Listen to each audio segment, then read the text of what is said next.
All right, so look, we're talking about fly. And as I said before, Jerry, I'm recording this for you, buddy. So, Hey, Jerry. surface of the water. Dotted line, dotted line, dotted line. Now, everybody's really accustomed to seeing certain butterfly positions. The classic one, of course, being after the front kick, where the hips are high, the feet are down. The low spine here should still be engaged, right? So pressing up through the low spine. But then the T-spine at this point is extended to reach forwards. Actually, what you really want, if you got great mobility, you want to actually reach up with your T-spine here. And then, if your T-spine is pointed up, you'll be able to get shoulder flexion without having to be hypermobile. And you'll be able to get your elbows here at the surface, and there's your hands. Your head's going to be here. Sophia, what direction is my chin? What? Like forward. Forward, like forward. Yeah, the chin's like forward, right? Not down. You don't want your head to be lower than your chest, right? Now, so a lot of people run into problems here because you guys all grew up with age group coaches that said, press your chest, get your hips up, right? Yes. Right? Yeah. Yes. I'm sure you guys have all heard that 100,000 times. So the problem with that cueing is that if you just press the chest down, you can end up in a position where your arms are straight here, Jerry. And when your arms are straight here, you're grabbing water where your elbow is, and you're not grabbing any earlier. So if your arms are straight, your elbow is low. And if your arms are straight, your arms are pointed up, and now this is just a ton of drag. This is braking force. This is like when a runner, it's called casting for track. When a runner tries to lengthen their stride, and they throw their foot out in front of them, so their foot hits the ground in front of their hip, that's braking force. It slows you down into the next stride. So when you lower your top velocity, your ability to get back up to that velocity is inhibited. So your next stroke is even slower and slower and slower, and then as you start to fatigue, you really find yourself in a precarious position. The other thing that you can get is if you don't have shoulder mobility or if you don't have T-spine mobility, you'll see these arms come around and chop in, and you might end up here, where your chest is low and your arms are low. Now you're going to have to push all the way down here just to get your shoulders back up to the surface. That's going to leave you with very little stroke to actually go forward, because you got to get on top of the water before you can go forward. If you can get on top of the water more quickly, you can use more of the stroke to go forward. Now there's different ways people do this. Vertilaga does it by just not going low. He's very flat, and it works for him, but he also doesn't really flow with the water very well, so his 200 is lackluster. Let's say lackluster. So now, let's go over the next position that everybody's familiar with. After the stroke, into the recovery, right? So this is a front kick, and then this is a front kick into the entry of the stroke. This is the entry kick, right? People talk about one kick, two kick, red kick, blue kick. That stuff is confusing.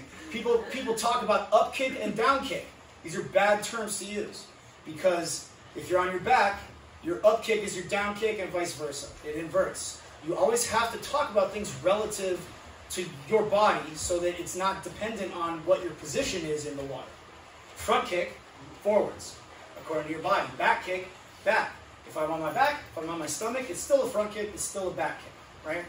So you have another front kick at the end of the stroke, right? You kick in, kick out, right? Kick in, kick out. We're going to get into that kick in last, but the kick out, you come through and you're in this position again, but now you're up on top of the water like this, and then you have a back kick into the recovery, right? Now the back kick into the recovery, this is where that front kick on the exit is super important, because you have to get the hips to the surface during the recovery. And then during the recovery, your hips are going to drop. But if your front kick on the exit pushes your hips up onto the surface of the water, now during the recovery, when your feet have to snap down and recoil, right, which is going to create a little bit of downward force, right? And then your body is extended because you want your shoulders out of the water, you're breathing here, your head's out of the water, your arms have to recover, that's a lot of weight out of the water. This is all pushing you down. So the higher you get the hips on the exit kick, the less height on the water you sacrifice during your recovery. It is impossible to recover without sacrificing height on the water. It's the swimmer that sacrifices less height that ends up getting more DPS through that recovery, right? So now, the last part, and this is the part I'm going to demo this, we're going to do some drills to work this. This is one of the best things you can do when you're trying to learn a new skill is look at what's a critical moment, what body shape are you in, and then you get comfortable getting in that position, and then you do the full stroke, and you work that position into it. And in doing so, you're working that into the stroke, you're improving your stroke. And that position is this. Before you get here, you kick in. So the kick starts here, before your hands hit the water. Before your hands hit the water. And when that happens, you go from this extended, this spine extended position to flat, right? You're kicking and you're changing the position of your spine, pushing your back up to the surface. And what you want to be in is this, and this is the critical position. Here's the hips, here's the chest, here's the head, here's the hands. All straight. It's the moment between the undulation, when you're at 0 amplitude. You're straight. And what your legs should be doing at this point is just starting the kick. Think about it. The kick initiates from the T-spine and it moves down the body. So I get myself into this position. This is the beginning of the kick. The beginning of the kick takes me from this spine extended to flat, and then I hit this position before I press. Does this all make sense? Do these lines make sense? Right? So this is up over the water. This is this position right here. This is as you reach forwards with the elbows and the chest starts to drop. And then this is when you catch and you extend the T-spine to get back up to the surface. Right? So this is the undulation right here. And what the legs do here is the kick has already started from the body, from the core. It's moving down the body, and at this point when you're flat, the kick is just starting at the feet. So what you see here is this position. That's what you're looking for. This is straight, 0 amplitude, and the kick is just starting. So the knees have come forward, and the feet are engaging. So at this point, you should see the feet actually plantar flexing as the water pushes the feet back into like hyper plantar flexion. Does that make sense? So what we're going to do is we're going to work on getting into this position. And then we're going to do some butterfly. Right? All right, that's it. Suit up. I'm going to get in. You guys are going to watch from the deck.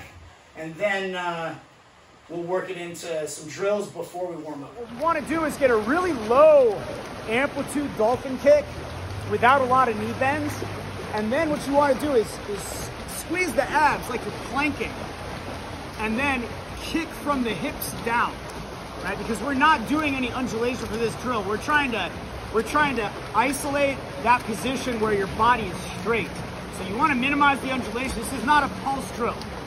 It's not a pulse drill. Although, once you get this, you should be able to feel that you're getting in this position during the pulse drill, right? But we're not doing the pulse drill now. We're isolating this one moment. So I'm going to try it out. I want to see how it goes.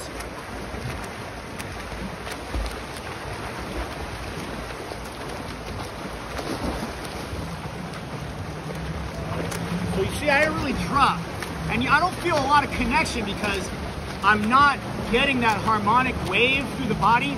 So the water isn't pushing me forwards at all. When you get that, that's why that greater amplitude is more efficient. That's why you see more two flyers working that way. Because when you're doing that, as the chest rises and falls through the water, if you're changing the shape of the spine at the correct time in the correct way, the water will actually help to push you forwards. And that's why it's more efficient. That's also why it's not necessarily as fast. You can get, like, when Mike Cavick beat Phelps back in 2008, he was swimming with a much flatter stroke. He had a tremendous amount of speed, but he faded a little bit at the end. That's why he lost the race, because he didn't have the hard finish, right? Touch the wall first. Let it be known. He did touch the wall first. And if they did finishes for swimming like they did finishes for track, it would have been a gold medal, but that's not how we measure time in our sport.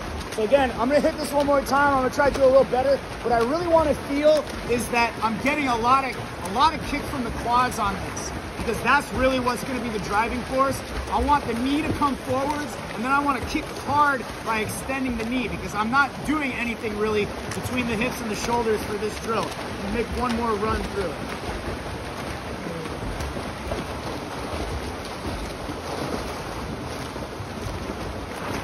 That actually felt pretty good. It's gonna feel very unnatural. And then as we go through, we're gonna wanna start adding the wave in, and you wanna feel that you're hitting that position as the kick starts. So you hit this position, hands hit the water, and then as the hands hit, the body is straight, then the kick starts, and then you follow through, and you wanna be able to grab the water with your elbows high. And if your elbows are lower than your hands, you're applying braking force to your stroke, and you're not gonna be as fast as you wanna be. So when you get into that little out sweep to grab the water and stop yourself from dropping, the elbows need to be at the surface, right? Elbows and hands should be at the same height. The shoulder's gonna be a little bit lower. And the way you're gonna be able to accomplish that is by extending the T-spine to point your T-spine up towards the surface of the water. Then you don't have to reach way back here and jack up your shoulders. You get it?